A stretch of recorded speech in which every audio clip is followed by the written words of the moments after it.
Welcome to the Finding the Magic podcast, where books come alive. I'm Tricia Copeland, a fiction author and host of this show. If you love books, finding great reads, and hearing about the story behind the story directly from the authors, this is the place for you. Whether you like fantasy, science fiction, dystopian, or romance titles, I think you'll find something to love in my playlist. Listen in to discover something magical about a book or two today.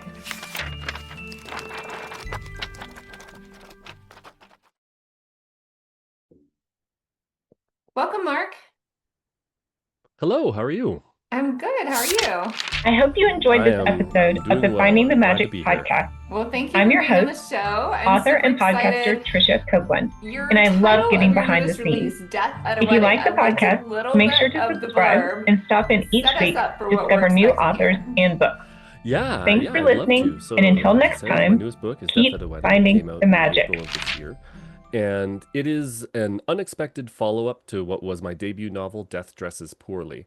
So I like to say that you don't have to have read Death Dresses Poorly to understand what's going on here. It's not a direct sequel. It's just the next part of the story. And in each of these books, the story mostly revolves around a young man named Ethan, who in the first book is tasked to become the new death, because in this world death is cyclical, so it passes from person and or living creature, it doesn't have to be a person, from living creature to living creature as and when it's needed. And it's about the whole process of him trying to reconcile his past and try to avoid taking this route forward, while death tries to uh, convince him in a very unconvincing way. But then Death at a Wedding follows up. It takes place years later, and I'm not spoiling anything in the first book to say that Ethan is now in the role and has been in it for quite some time. It's all about the journey, not the destination, which is why I say it doesn't spoil anything. And this time he has been invited to the wedding of the one person in the world that he cares about.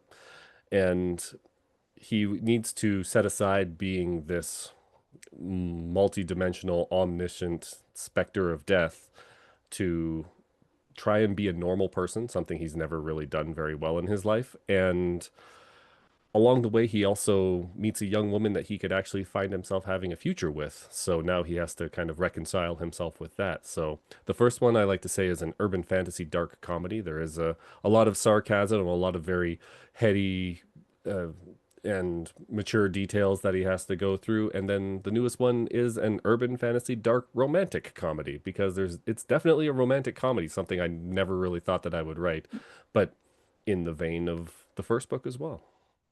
Fun. I just looked at the title and I didn't know anything else about you. And I was like, okay, well, it could be Death at a Wedding, could be a mystery crime thriller, or it went in a totally different way.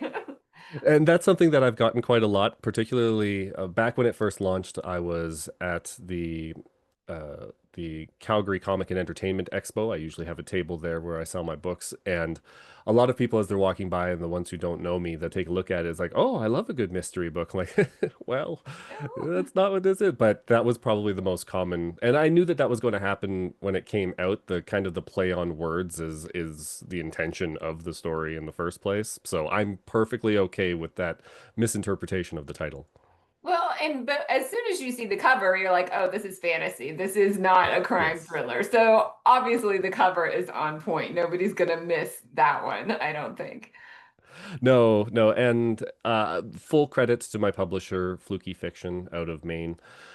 They did the covers for, at this point, actually, they've done the covers for all my books except for one, and I've never been, I've never been disappointed with anything that they've brought forward. I've never had to make a change. They present me an idea of what they're thinking after they go through it, and they said, "This is what we're going to do." I'm like, I love that, and I'm particular, but I am also easy to please. So on the one side, I'm just like, this is just great. I'm just glad somebody wants to release something having to do with my book. But particularly with my Catching Hell series of my science fiction, epic science fantasy, actually, let's call it. Uh, I was very particular about one of those covers and how I wanted it designed, and then it came out and it was great. So yeah, for Death at a Wedding, they've absolutely nailed it. Fun. How did you come up with this idea of the character of, and does he actually cause death or does he decide when people die? What are the particulars around that?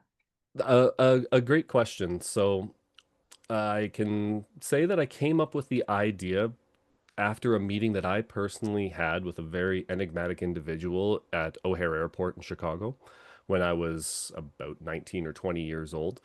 And the scene that I had with him, we ended up just having like a casual conversation while we were waiting for a flight and talking about like fast food and what's good and what's bad. And just about everything in the first chapter of the first book goes down as it went in that particular one. Some minor details are changed, but I'd say it's about 85% accurate.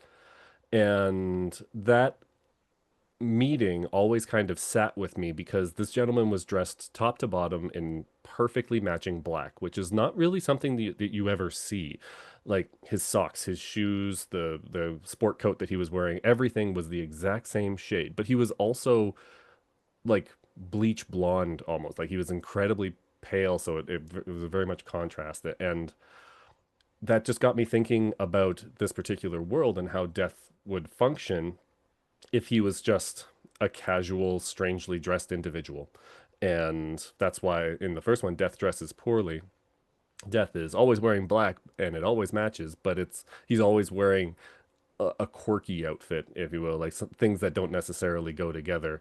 And I thought that that would be a really interesting character to try and flesh out. And as I started doing that, I realized that the character of Death, as I wanted to write it, wasn't someone who chooses when someone is going to die. They are someone who, I'm trying to remember the verbiage that I used, um, for lack of a better term, cleans up the aftermath. When somebody dies in this particular world, it's a very personal thing.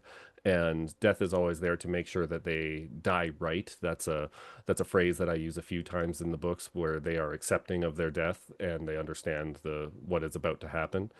And then Death takes what for all intents and purposes is their soul and spreads it throughout the cosmos and makes sure that every little piece finds the spot where it's supposed to be.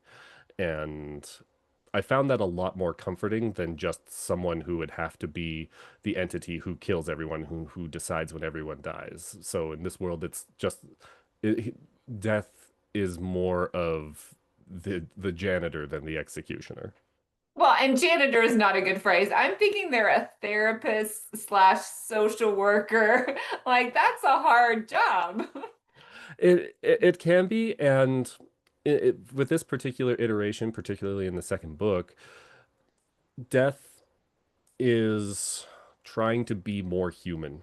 He's been in the role for a little while, and so there is a lot more instances where he is having conversations with people who are going through a hard time. Like I've written these as comedies. I've written these to try and get a laugh out of people, but there is serious things that are dealt with in this, serious things that I have been through myself, or people I know who have, or I just the people in the world in general have been through. And I think that having a death that is doing his best in his awkward, sarcastic millennial best is doing his best to try and comfort people at moments that are very, very hard. Yeah, and that is much more comforting than the thought of like a Grim Reaper like character, Yeah. right? Yeah, exactly, exactly. Like there's a lot of like jokes and misconceptions about what death is, and like there's a few references where characters are like, do you actually have a scythe? Do you ever use it? It's like, no, it's all just visualization. It's all just how humans have perceived this entity for so long, and how he tries to deal with that. But again, he's young, he's snarky, he has an attitude. He comes at these things incredibly aggressively, so he has no time for that kind of whimsy. And does he get, I mean, does he have a normal lifespan? Hmm. Or that gives too To much an away? to answer that, I think I might have to give too much away. That Okay. that would kind of give a little bit into the end. There is a unique way that he handles the situation in the first book that carries over to the second one that kind of ties to that. So I'll leave that one for now. Okay. Yeah, because I think I'm gonna have to pick this up because I have a friend, and her and I both lost someone, and we've been talking more about like how do you like bring death as a normal thing, right? Like, and Mhm. that sounds like the what these books are definitely doing. It's making it just as, I mean, we know it's part of life, but Mhm. I don't think people like talk about it very comfortably. Exactly. Um, Exactly, and I completely agree, and that's kind of where I came at this from. I've even like I've said it in I made a like a YouTube video about it not that long ago, discussing the fact that I feel as though for me personally, it's not something to be afraid of. Death and I are old friends. It's something that I've just been through, as I'm sure everybody has in their own certain way, but that is the way that I find it the easiest to deal with, and kind of writing a personification of that absolutely helped me.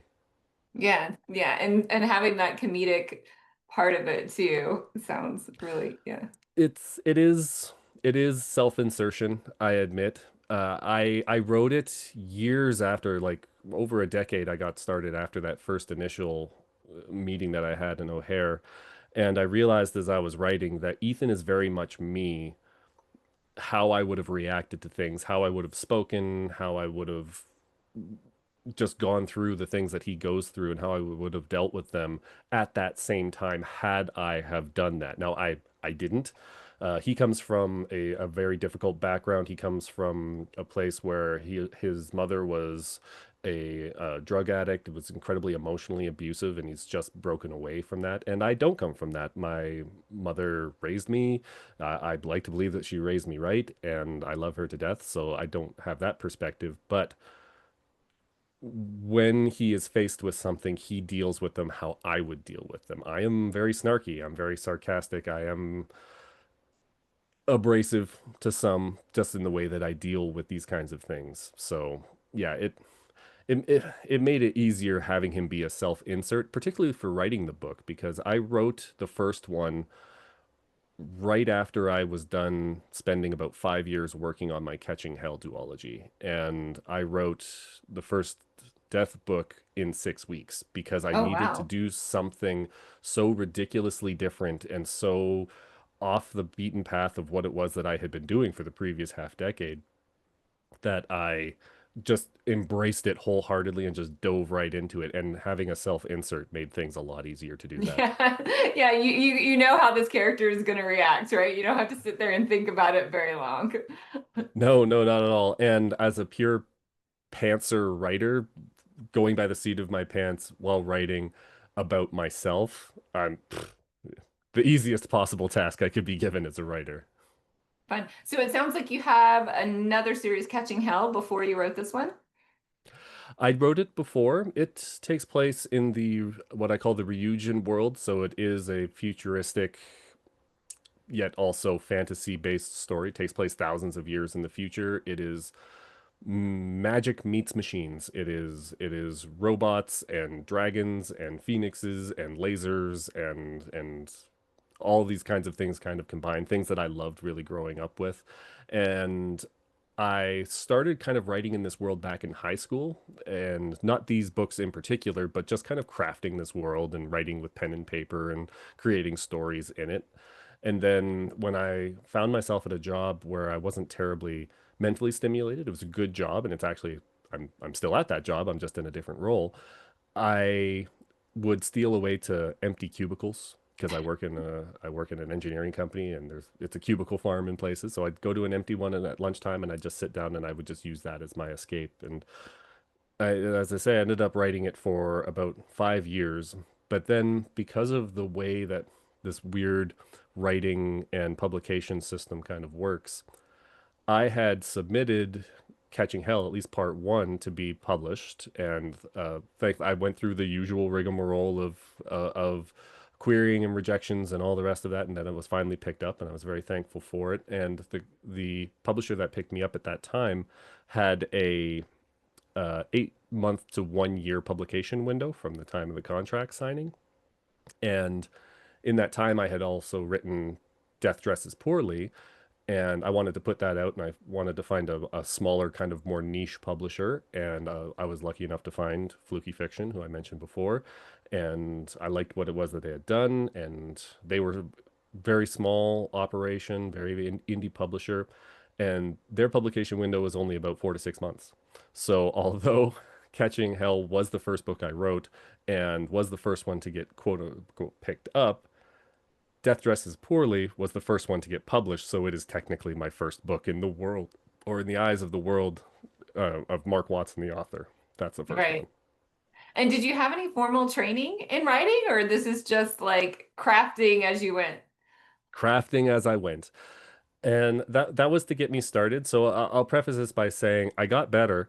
I did start writing just because I wanted it to be a creative outlet. And if you take a look, I keep my first drafts, and if you take a look at my first draft of Catching Hell, the glaring errors cannot be ignored. But as time went on, and it looked more and more like I was going to publish it, and I wanted to become an actual writer. So, in order to do that, I realized that I kind of had to. I wasn't going to be able to coast on charm alone, right? I needed to be able to get this out there and do something more professional with it. So, on February 29th, 2016, so it was the leap day, I remember very, very clearly. And that was the day I decided to become a writer. And I made a list of things that I needed to do because I had the manuscript for Catching Hell. I hadn't written Death Dresses Poorly yet, but I had the manuscript. I knew that it was a story that I was proud of. And from what little beta reading I had, there was decent feedback. And then that's when I kind of made the list of these are the things that I need to do in order to take this a little bit more seriously. And one of those things was get an actual writing education, even if it's just a minor one, even if it's just basic classes, night classes or something like that, just to get a sense of it. I couldn't just float along anymore. So that's when I enrolled at Athabasca University, which is a university here in Alberta that primarily does online learning. And I took a number of classes through them and got a lot more education and learning about the finer things when it comes to writing. So that was one half of what was very important for trying to improve my writing, and the other half was also that was what was on that list that day. That was getting out to writing events, going to things like writers conferences and going to book readings and those kinds of things, and starting to learn more about the community and listening to what my immediate community had to say. Right. Yeah. I feel like I was informally trained, well, in any type of writing, but I did technical writing. So that was like so different than Yes. yeah, obviously like it was very dry. So yeah, I went back afterwards and took courses on what is plot? How do you write a plot of a book, right? Yeah, exactly. The you think when you're first starting to write, and I'm sure actually, because there's writers of all kinds, I'm sure some can just craft it right away. Maybe they'd have no training and they can just sit down and put fingers to keyboard and they can just figure it all out and they make the most amazing story ever. And I think those people are few and far between, but I do think that they exist. But there are these technical things and they are these specific things that 99% of writers out there just kind of have to know. And a lot of them aren't necessarily told to you when you're going through grade school and middle school and high school, or even a lot of post-secondary education. I think a lot of things do kind of start to lean more towards the technical writing and writing for being in a business and those kinds of things. And that's great. That teaches you some amazing skills, but it doesn't teach you how to write a story. And that is the biggest thing that we have to learn. Yeah, the only thing I remember in high school was like 5 paragraph essays and the research paper, right? Yeah, there was very little creative writing for me. There was only a few instances I can think of where it was usually like a group project or something where we had to come up with something. And I was still a very adept writer at that time, and it was kind of known. So it's like, oh, well, Mark can do it. And I was just like, ugh, yeah, you're right. I can. Let me just go and write that. I, if on one hand, it's just like, well, they're just taking advantage of you, and then on the other hand, it's like, yeah, but I wrote some stories that I really, really enjoyed. Like I gather feedback from the group, and I'm like, okay, I'll put this together, and you guys put your stamp on it, and we'll be good. And yeah, I can definitely remember a few instances of that in high school for sure. Fun. Well, what comes next? Is there another book for Ethan, or does that give away the second book? It doesn't really because uh I have been saying for years, or at least I had been saying for years. So, Death Dresses Poorly came out in 2017. So I was very lucky that I was able to find a publisher who was able to put it out so quickly. And when I was doing conversations like this with people such as yourself, or with people in writers' conferences and those kinds of things, I swore up and down. I swore black, white, yellow, and green. It was a one and done story. There was only one story in Ethan. It was I had a story I wanted to tell. I wanted to get my head out of that catching hell space, and I wrote it. And as I said, I went to the Calgary Expo a bunch, and I would tell people walking by, because it's actually quite common for those that don't know that sometimes you'll go to expos and somebody will just come by and be like, I would like a singular story. Do you have something that's not in a series, or do you have something that I don't have to know all the lore to? And I'd be like, yes, I have this. It's only 45,000 words. It's very relatively short story. The first one is. The second one comes in at about 60,000. But I would say, yes, I have this. It's a nice little weekend read, beginning, middle, end. Nothing else will happen with these characters. And I said that for years. I've found records of it. And then I lied because I wrote another one. And I found myself in another situation that affected me very deeply, much like that first meeting did. And it had to do with death. And I realized there's might be another story in there. So the roundabout way of answering your question is I won't say no. I don't have a plan right now. I don't have another story for Ethan at this moment. Nothing is currently brewing. There's nothing in my work in progress folder.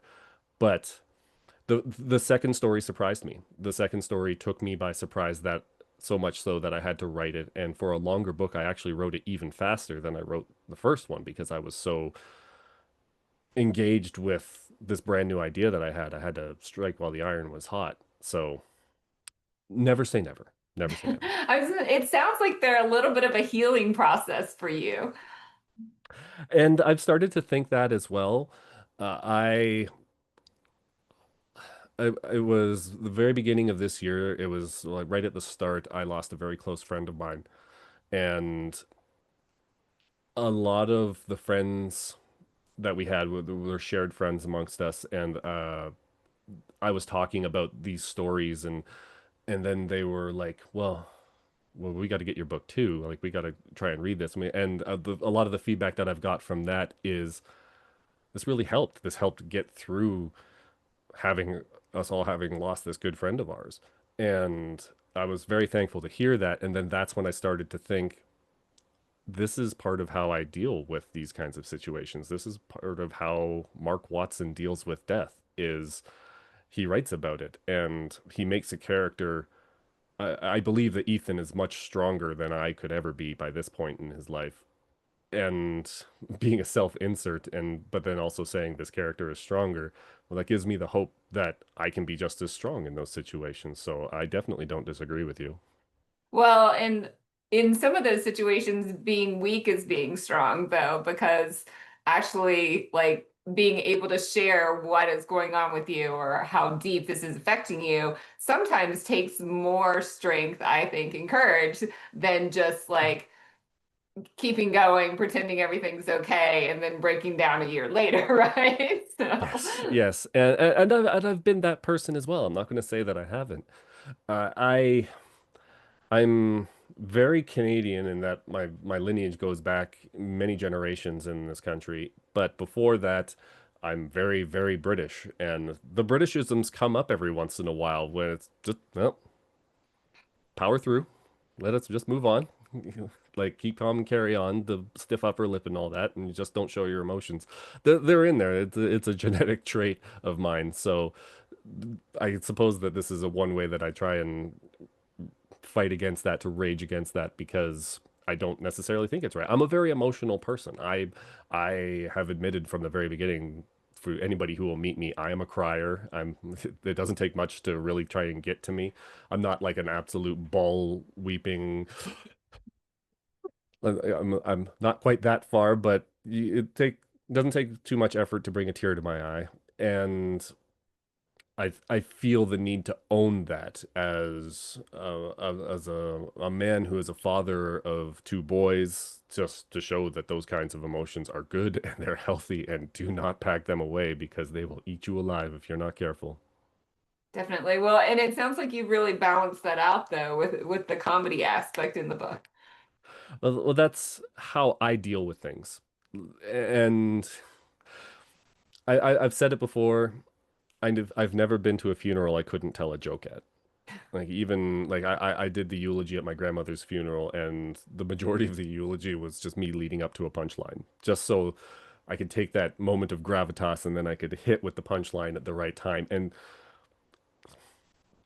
the crowd kind of gives a collective sigh, like it's okay, it's good to laugh. We can feel levity at a moment of sadness.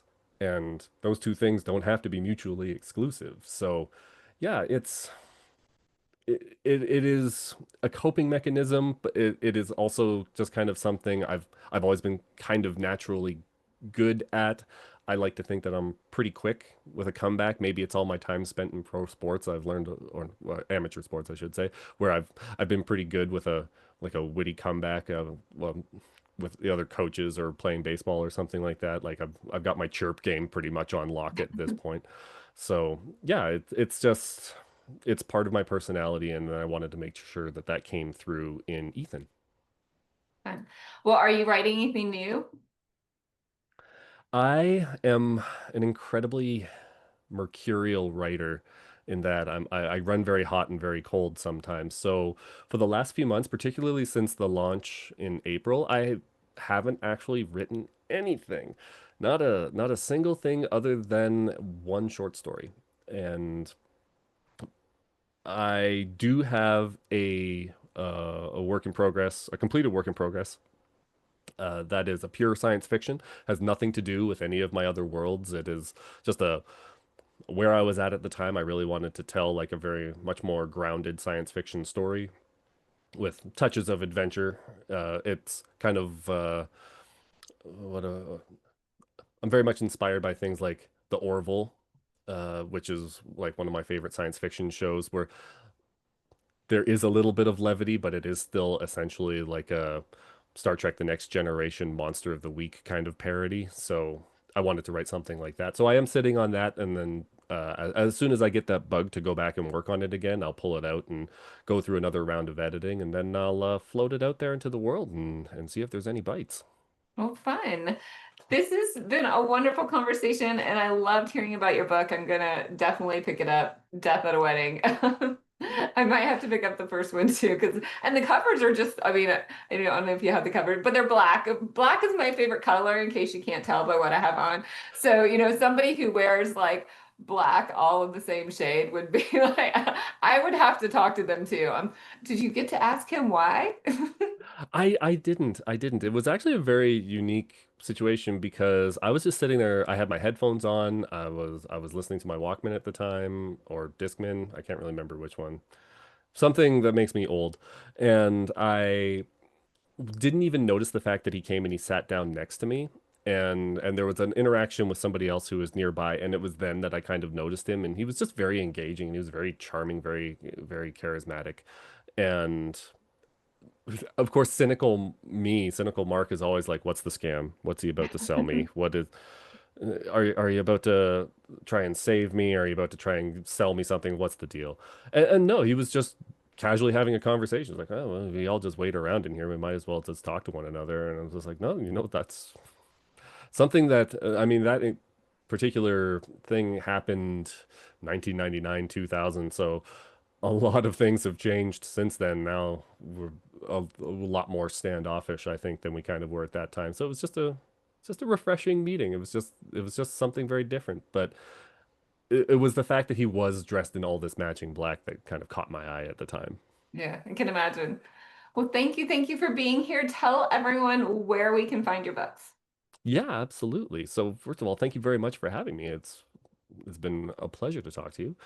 You can find my books. They're all available on Amazon, all 5 of them. So that is Death Dresses Poorly and Death at a Wedding.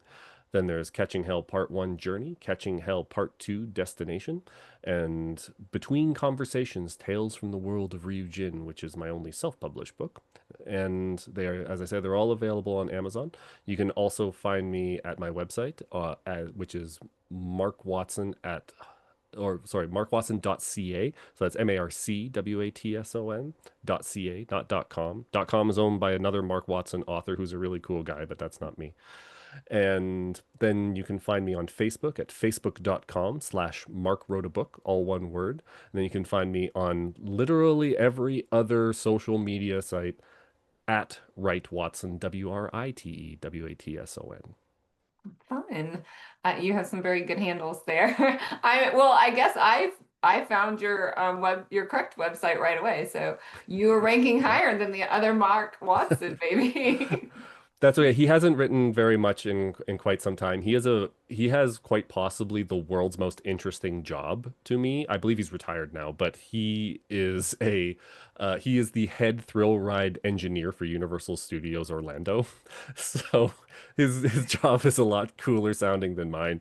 So he's very much busy doing that, and then he kind of writes on the side, much like I do. But my regular day job is not Universal Studios chief ride engineer. So that is that thrill ride engineer. That's a cool job. So yes, that's a pretty cool job. He designed my favorite roller coaster in the entire world, and when I first found out what he did, I had to tell him that. So that was just very unique kismet that he happens to be that guy. Interesting. Yeah. Well, we hope you'll come back when you publish your next book. So let us know. And thank you again. And we'll see you next time. Absolutely. Thank you very much. I look forward to it. Bye. I hope you enjoyed this episode of the Finding the Magic podcast. I'm your host, author and podcaster Tricia Copeland, and I love getting behind the scenes. If you like the podcast, make sure to subscribe and stop in each week to discover new authors and books. Thanks for listening, and until next time, keep finding the magic.